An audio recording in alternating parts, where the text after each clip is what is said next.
Friends, welcome to Hiba Max 10th standard science தான் நம்மளோட அடுத்த எக்ஸாம். ஸோ பப்ளிக் எக்ஸாம் 2026ல 10th ஸ்டாண்டர்ட் சயின்ஸோட டைம் மேனேஜ்மெண்ட் தான் இந்த வீடியோவில் பார்க்க போகிறோம். So already maths exam, English exam, Tamil எக்ஸாம்க்குலாம் டைம் மேனேஜ்மெண்ட் கொடுத்துருந்தேன். நிறைய பேர் சொல்லியிருந்தீங்க செக்கிங் டைம் நல்லாவே இருந்தது, அதனால தான் நிறைய மிஸ்டேக்ஸ் அவாய்ட் பண்ணோம், நாங்கள் சென்டம் எய்ம் பண்ணது கூட நடந்துச்சு அப்படின்னு சொல்லியிருந்தீங்க. ஸோ அதே மாதிரி சயின்ஸுக்கும் நான் கொடுத்துருக்க பிளானை ஃபாலோ பண்ணுவேன். சரிங்களா? ஏன் இன்னைக்கே கொடுக்குறேன் அப்படின்னா, நம்ம இப்போ டெஸ்ட் எழுதி பார்க்கணும் சொல்லியிருந்தேன். 27th ஒரு டெஸ்ட், 29th ஒரு டெஸ்ட் எழுதி பாருங்க சொல்லியிருந்தேன். ஸோ இப்போ நீங்கள் வீட்டில் எழுதி பார்க்கும்போதே சைடில் டைமர் வச்சுக்கோங்க. நீங்கள் டோட்டலாக 180 மினிட்ஸ்க்கு எழுதவே கூடாது. 165 மினிட்ஸில் உங்களால் முடிக்க முடியுதான்னு செக் பண்ணுங்க. சரிங்களா? இப்போ ஃபர்ஸ்ட் பார்ட் பார்த்தீங்கன்னா 1 மார்க், 12 1 மார்க். ஸோ 15 மினிட்ஸ் எடுத்துக்கலாம், அதுக்கு மேலே வேண்டாம். ஏன்னா ஃபர்ஸ்டே நமக்கு பேப்பர் ரிவைஸ் பண்ணுறதுக்கு ஒரு 10 மினிட்ஸ் கொடுத்துருவாங்க. அந்த 10 மினிட்ஸில் நம்ம ஒன் வேர்ட்ஸோட ஆன்சர் கடகடன்னு தெரிஞ்சிச்சுன்னா எழுதுறதுக்கு 15 நிமிஷம் போதும். சரிங்களா? அடுத்து பார்ட் டூ 7 2s are 14. நான் 30 மினிட்ஸ் கொடுத்தேன். மொத்தமே 7 2 மார்க் தான் எழுத போகிறேன். ஆனால் நான் 30 மினிட்ஸ் கொடுத்துருக்கேன். நீங்கள் 20 மினிட்ஸில் கூட எவ்வளோக்கு எவ்வளோ நீங்கள் சீக்கிரமாக முடிக்கிறீங்களோ செக்கிங் டைமில் +10 அப்படியே ஆட் ஆகிட்டே இருக்கும். சரிங்களா? அடுத்து பார்ட் 3ல 7 4 மார்க். ஸோ இதுக்கு நான் 1 hour டைம் கொடுத்துருக்கேன். ஸோ 7 4 மார்க்குக்கு 60 மினிட்ஸ்ன்றது ரொம்பவே ஜாஸ்தி தான். பட் நான் ஏன் கொடுத்துருக்கேன்னா, டயக்ராம் வரைகிற சம்ஸ் இருக்கும், டெரிவேஷன்ஸ் இருக்கும், டைம் எடுத்து சால்வ் பண்ணுங்க. அப்போ எவ்வளோ மினிட்ஸில் முடிக்கலாம்? இது மேக்ஸிமம். அப்போ மினிமம் எவ்வளோ மினிட்ஸில் முடிக்கலாம் அப்படின்னு கேட்டிங்கன்னா, நீங்கள் ஒரு 45 மினிட்ஸில் முடிக்க பார்க்கணும். 45 மினிட்ஸ் மினிமம், மேக்ஸிமம் 60 மினிட்ஸ் எடுத்துக்கோங்க. 60 மினிட்ஸ் எடுத்தீங்கன்னா கம்ப்ளீட்டாக அதை செக் பண்ணி எல்லாமே தரவாக முடிச்சுட்டு தான் அடுத்த பார்ட் போகணும். அடுத்தது part 4, last part. 3 into 7 21 mark. So நம்ம 3 7 மார்க் எழுதணும். இந்த 7 மார்க் ஆல்ரெடி நம்ம நிறைய ப்ராக்டிஸ் பண்ணி வச்சுருக்கோம். சரிங்களா? ஸோ நீங்கள் எப்பவுமே ஞாபகம் வச்சுக்கோங்க, வீட்டில் நம்ம எவ்வளோக்கு எவ்வளோ ப்ராக்டிஸ் பண்ணுறோமோ எக்ஸாமில் நமக்கு அது ரொம்பவே யூஸ் ஆகும் டைம் மேனேஜ்மெண்ட்டில். ஸோ நான் இங்கே ஒரு கொஷனுக்கு 20 மினிட்ஸ் கொடுத்துருக்கேன், தாராளமாக போதும். ஒரு கொஷனுக்கு 15 மினிட்ஸ் வச்சா போதும். பட் நான் 20 மினிட்ஸ் கொடுத்துருக்கேன். ஏன்னா கரெக்டாக நீங்கள் லைன் ட்ரா பண்ணி எல்லாம் செய்யலாம். அண்ட் ஒரு சில ஸ்டூடெண்ட்ஸ் கேட்குறாங்க, பார்ட் 4 ஃபர்ஸ்ட் எழுதிக்கலாமா? ஃபர்ஸ்ட் 1 மார்க் முடிச்சுட்டு அப்புறம் நாங்கள் பார்ட் 4 எழுதிக்கலாமா? ஏன்னா லாஸ்ட் மினிட்ல எழுதும் போது, அவசரமாக எழுதும் போது ப்ரெசன்டேஷன் ஒழுங்காக கொடுக்க முடியலை அப்படின்னு சொல்லிட்டு தாராளமாக பார்ட் 4 நீங்கள் பார்ட் 1க்கு அப்புறம் ஸ்டார்ட் பண்ணிட்டு அதுக்கப்புறமும் செய்யலாம், பிரச்சனையே கிடையாது. ஆனால் கரெக்டாக மென்ஷன் பண்ணிடுங்க. பார்ட் 4 மென்ஷன் பண்ணிட்டு கொஸ்டின் நம்பர் ரொம்ப முக்கியம், கரெக்டாக எழுதிட்டீங்கன்னா எந்த ப்ராப்ளமும் இருக்காது. சரிங்களா? ஸோ இந்த பிளான் படி பண்ணீங்கன்னா டோட்டலாக 165 மினிட்ஸ் இருக்கும்.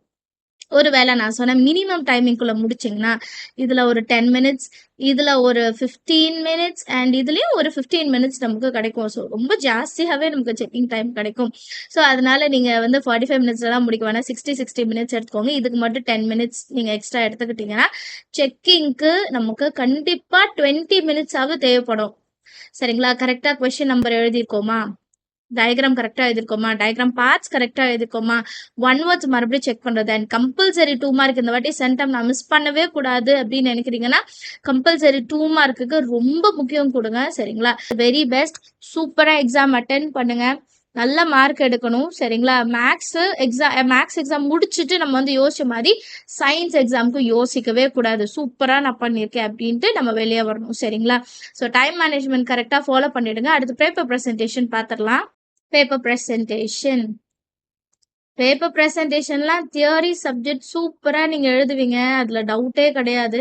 தமிழ் இங்கிலீஷ்லாம் செம்மையாக எழுதியிருக்கீங்க.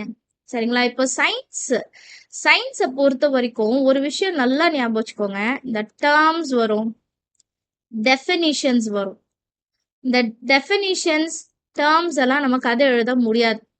சயின்ஸை பொறுத்த வரைக்கும் நம்ம கதை எழுதவே முடியாது. நம்ம எக்ஸாக்டாக என்ன படித்தோமோ, அந்த டபுள் கோட்ஸ்குள்ளே என்ன படித்தோமோ அதை அப்படியே எழுதணும். நிறைய பேர் நான் கதை தெரியும் நான் எழுதிடுவேன், தயவு செய்து அந்த இதில் போயிடாதீங்க. நீங்கள் நல்லா ப்ரிப்பேர் பண்ணிவிட்டு இங்கே என்ன இருக்கோ அதை அப்படியே போய் எழுதுகிற மாதிரி பாருங்கள்.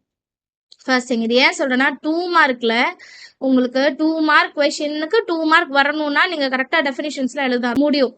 சரிங்களா? அண்ட் நிறைய பேர் இப்போ ஒரு டெஃபினிஷன் நேத்திக்கு இப்போ ஸ்னெல்ஸ் லான்னு வச்சுக்கோங்களேன், ஸ்னெல்ஸ் லாவோட டெஃபினேஷன் கேட்டாங்கன்னா அதுக்கான ஈக்குவேஷன் கீழே இருக்கும். sin i by sin r is equal to nu2 by nu1. அது எழுதணும். அது அழகா பாக்ஸ் போட்டு ஸ்னெல்ஸ் லாக் வந்து அண்டர்லைன் பண்ணி இந்த மாதிரி நீட்டா நீங்க எழுதும் போது பேப்பர் கரெக்ஷன் வந்து ரொம்ப ஈஸியாகும். சீக்கிரமா உங்களுக்கு வந்து மார்க் குறைக்கவே மாட்டாங்க. ஸோ ப்ரெசன்டேஷன் கச்சா முச்சாலாம் பண்ண வேண்டாம். ஒன்று டபுள் அண்டர்லைன் பண்ணுங்க, இல்லைன்னா வேவ்ஸ் மாதிரி பண்ணிடுங்க. அண்ட் நீங்க எழுதுற எக்ஸ்பிரஷன்ஸ்கெல்லாம் ஒரு பாக்ஸ் போடுங்க.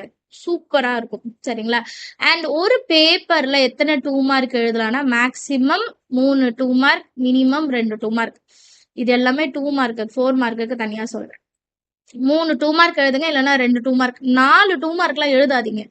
கீழே வந்து பார்டர் இந்த கீழே வந்து நிறைய எழுதக்கூடாது. ஏன்னா பண்டில் பண்ணும்போது இங்க ஏதாவது மறைஞ்சிச்சுன்னா கஷ்டம். ஸோ நல்ல டைம் இருக்கும், நமக்கு நிறைய பேப்பர்ஸும் இருக்கும், அழகா யூஸ் பண்ணிக்கோங்க. சரிங்களா? அடுத்தது 4 மார்க். 4 மார்க்குக்கு கரெக்டா ஒரு பேஜ்ல முடிக்க முடிஞ்சா முடிங்க. அப்படி இல்லைன்னா அடுத்த பேஜ்ல பாதி வரைக்கும் எழுதுங்க. சரிங்களா? 2 பேஜ் எழுத வேண்டாம், 1.5 பேஜ் போதும். அண்ட் இங்க வரைக்கும் நான் முடிக்கணும், ஆனா ஒரு லைன் இருக்கு, அதை எடுத்து இங்க எழுதுறேன் அப்படின்னு எழுதாதீங்க. இப்போ உங்களுக்கு தெரியும் ஒரு லைன் வரப்போகுதுன்னா 2 லைனா எழுதுங்க. அதான் நல்லது. சரிங்களா? ஸோ 4 மார்க் எழுதும்போது கண்டிப்பா ஹெட்டிங் கொடுத்துருங்க. ஹெட்டிங் கொடுத்துட்டு நீங்க என்ன எழுதுறீங்களோ எழுதிட்டு ஃபைனலா நமக்கு ரிசல்ட் ஈக்குவேஷன்ஸ்லாம் இருந்ததுன்னா அழகா அதை பாக்ஸ் போட்டு ப்ரெசென்ட் பண்ணுங்க. சூப்பரா மார்க் இருக்கும். Same thing 7 mark. இப்போ 7 மார்க் எத்தனை பேஜுக்கு எழுதணும்? ஆல்ரெடி வீட்டில் நிறைய எழுதி பார்த்துருவோம். 7 மார்க் வந்து மினிமம் 2 பேஜ் போதும், மேக்ஸிமம் 2.5 பேஜ். ஆனால் 2 பேஜ்ல முடிக்க பாருங்க. அதுக்கு மேலே எழுதாதீங்க. 2 பேஜ் கம்ப்ளீட்டாக ஃபுல்லாக நீங்கள் யூஸ் பண்ணி அழகாக எழுதலாம். டயக்ராம்லாம் இருந்தால் அழகாக சைடில் வரைஞ்சிட்டு வேர்டிங்ஸ் இப்படி எழுதுங்க. சரிங்களா? ஸோ 1 மார்க் இன்னும் நிறைய பேர் கேட்குறீங்க. நான் ஆப்ஷனும் நம்ம கொஸ்டின் நம்பர் இந்த சைடு எழுதிட்டேன், மேக்ஸ் எக்ஸாம் வரைக்கும் கேட்குறீங்க. 3 எக்ஸாமுக்கு சேம் ப்ரொசீஜர் தான். எப்போவுமே கொஸ்டின் நம்பர் வந்து மார்ஜினுக்கு வெளியே தான் எழுதணும். ஏபிசி ஆப்ஷன் வந்து உள்ளக்க எழுதிட்டு சைடில் ஆன்சர் எழுதுங்க. ரெண்டும் கரெக்டாக எழுதுங்க, மாற்றி எழுதிடாதீங்க. எல்லாமே கரெக்டாக பர்ஃபெக்டாக முடிச்சுட்டு வெளியே வாங்க. ஒரு கொஸ்டின் முடிச்ச உடனே டபுள் அண்டர்லைன் கண்டிப்பாக போடுங்க. டயக்ராம் மெயினாக பென்சிலில் தான் வரையணும். அண்ட் டயக்ராமோட பார்ட்ஸ் கேபிட்டல் லெட்டர்ல எழுத பாருங்க. ஏன் கேபிட்டல் லெட்டர்ல எழுதணும்னு இப்போ சொல்றேன் பாருங்களேன். இப்போ இந்த மாதிரி நீங்க பார்ட்ஸ் எழுதுனீங்கன்னா கரெக்டா தெரியாது. இதே நீங்க கேபிட்டல் லெட்டர்ல எழுதும் போது டிஸ்டிங்டா உங்களோட லெட்டர்ஸ் என்னென்ன அப்படின்னு தெரியும். ஸோ மார்க் வந்து குறைக்க மாட்டாங்க. ஆரா எஸ்ன்ற கன்ஃபியூஷனே வராது. சரிங்களா? ஸோ பார்ட்ஸ் எப்பவுமே கேபிட்டல் லெட்டர்ல தான் இருக்கணும். அண்ட் இன்னொரு விஷயம், இப்போ ஒரு டயக்ராம் இருக்குன்னு வைங்களேன், இந்த ஒரு டயக்ராம் இருக்குன்னு வைங்களேன், இந்த மாதிரி ஒரு டயக்ராம் இருக்கும். ஸோ இதை பார்ட்ஸ் எழுதும் போது கரெக்டாக லைன் வந்து சேம் டிஸ்டன்ஸ்ல முடிங்க. இதுக்கப்புறம் உங்க பார்ட்ஸ் எழுத பாருங்க. சரிங்களா? இந்த லைன் வந்து நான் சும்மா உங்களுக்கு தெரியறதுக்காக போட்டேன். இந்த டிஸ்டன்ஸ் வந்து கரெக்டா இருக்கணும்.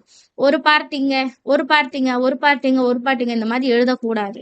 உங்க பார்ட்ஸை வந்து கரெக்டா அலைன் பண்ணி ஒரே நேர்கோட்டில் வர்ற மாதிரி ஸ்ட்ரெயிட் லைன்ல வர்ற மாதிரி எழுதுங்க. சூப்பரா இருக்கும். அண்ட் மார்க் குறைக்கவே மாட்டாங்க. டயக்ராம் கொஸ்டின் ஒன்று கண்டிப்பா வரும், கண்டிப்பா அதை பாருங்க. என்னென்னன்றதை நான் சொல்றேன். அடுத்த இம்பார்ட்டன்ட் கொஸ்டின்ஸ் வீடியோ வரும், என்னென்ன டயக்ராம் கொஸ்டின்ஸ் எல்லாமே வரும். ஸோ மறக்காம சேனலை ஃபாலோ பண்ணுங்க. பேப்பர் ப்ரெசன்டேஷன் சயின்ஸை பொறுத்த வரைக்கும் இவ்வளோதான். டயக்ராம் மெயின், பேராகிராஃப் வந்து எவ்வளோ பேஜஸ்க்கு எழுதணும், 1 வேர்ட்ஸ் எப்படி எழுதணும்னு சொல்லிட்டு, அண்ட் 2 மார்க் வந்து ஒரு பேஜுக்கு 3 இல்லைன்னா 2. சரிங்களா? ஸோ இதையே ஃபாலோ பண்ணுங்க, சூப்பராக மார்க் எடுக்கிறோம். அண்ட் வேற ஏதாவது டவுட் இருந்தால் கமெண்ட் செஷனில் கேளுங்க, கண்டிப்பாக அதுக்கான ஆன்சர் என்னன்னு நான் அடுத்த வீடியோவில் சொல்கிறேன். சரிங்களா? All the very best. நல்லா ப்ரிப்பேர் பண்ணுங்க. நம்ம வீடியோஸ்லாம் பிடிச்சிருந்தா லைக் பண்ணுங்க. அண்ட் நம்ம சேனல் இது வரைக்கும் சப்ஸ்கிரைப் பண்ணலாம், மறக்காம சப்ஸ்கிரைப் பண்ணுங்க. கூட பெல் ஐகான் செலக்ட் பண்ணிடுங்க. உங்க ஃப்ரெண்ட்ஸ் சர்க்கிளையும் ஷேர் பண்ணுங்க. Thank you so much for watching.